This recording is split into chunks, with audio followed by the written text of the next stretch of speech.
How to book hotel online. Hey everyone, welcome back to our channel. In this video we're going to learn how we can book hotels online, so make sure to watch the video till the end.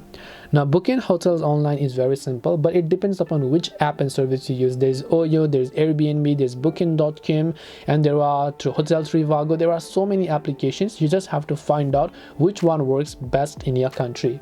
Now in this case I'm going to be using booking.com because it is also one of the most popular ones and the easier ones. So you can just go to booking.com, or I'm saying you can just use any application or anyone that is working in your country.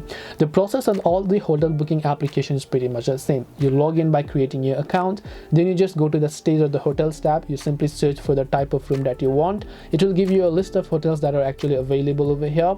Then you can select a certain hotel that maybe you might want, which is a 5-star hotel or whatever else it is you prefer. Then just hit the add option and then you'll be able to add them, and that's all it takes to go ahead and then basically book hotel online. Hope this video was helpful. If you have got any questions, feel free to also leave them down below. Thank you for watching till the very end, and see you soon in the next video.